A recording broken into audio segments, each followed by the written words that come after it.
February 2014. Amo siya i-divide into katong 3-point goal gani, which is katong Christ-centered, human formation, and mission-oriented. So, mo siya mga plans na formulate na mo sa first goal. To establish and strengthen the youth relationship with Christ, our Redeemer. So more on siya sa evangelization. First, youth mass, white bro,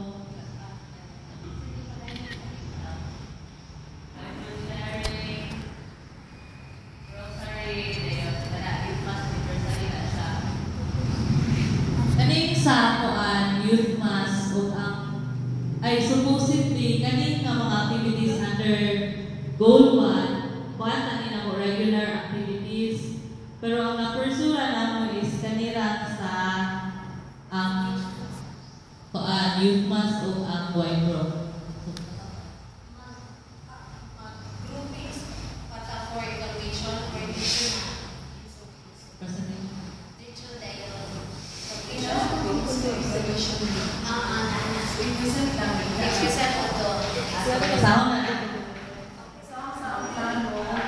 So what we're doing now, ang plano sa last year sa youth, i-present. Then, na-DI evaluation ilang mo. No? Doon na evaluation. So, base sa evaluation, ipitin pa na kung gamay ang evaluation. Kaya pa ano pa taong mo plano, ha?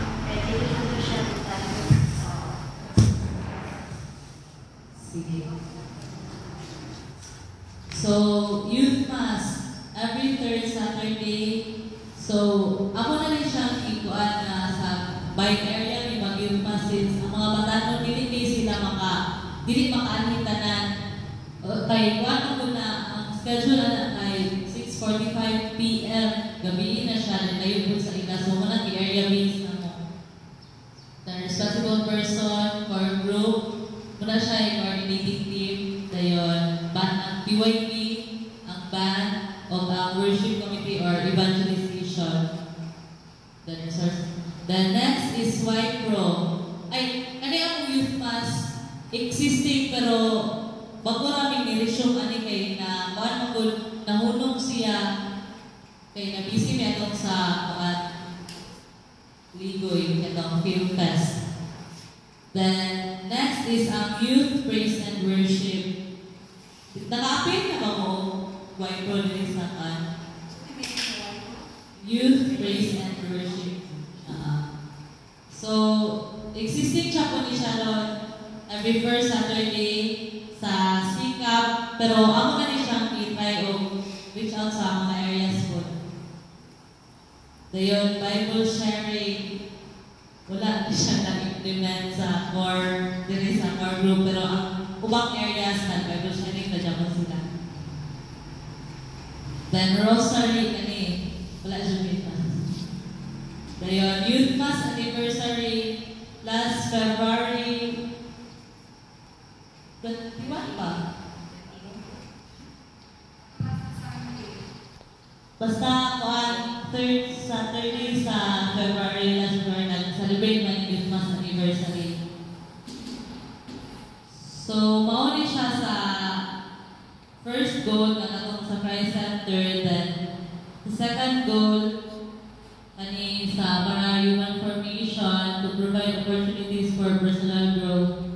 Muna akong plan activities. Youth job, which is wala na ako implement. Dayon, youth ball. Kayo sa mga, kami mga sa RYM, di ba, we give opportunities to those out of school youth. So, kaya ako, may experience naman ako sa high school, di ba? So, katong ko mga out of school youth, katong ko silang pa-experience. So, muna namin youth ball, pero wala siya po siya. Sports fest. Ang ganahan sa mga batanon. Then, youth encounter. Wala pa po good na wala na mo na-implement kanina. Wala na mo nasunod kanina plan. The youth camp is every after 3 years man ang youth camp dire. So last na youth camp kay 2012 13. 2013, so 14, 15, 2000, hopefully next year, mag-youth camp yun na. Then Advent Recollection during kanang Christmas, Padlong Christmas. Then seminars on self-awareness, ecology.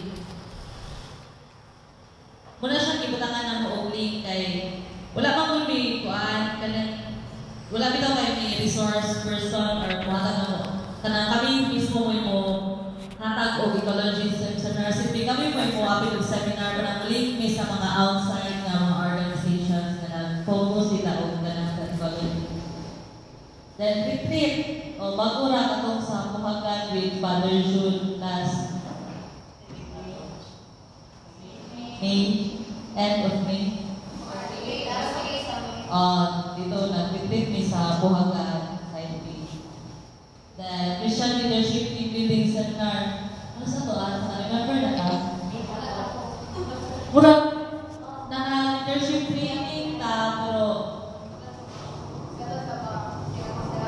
dililahin ko to sa diocese ko. Di ba na? Basta si Verena. Then kani workshop. Ang amorang natuan is katong acting workshop in preparation po natong sa Redentorista Film Festival. So, na-implement na siya. So, more na siya sa for human formation. Then, last, go katong sa vision to encourage and develop community involvement.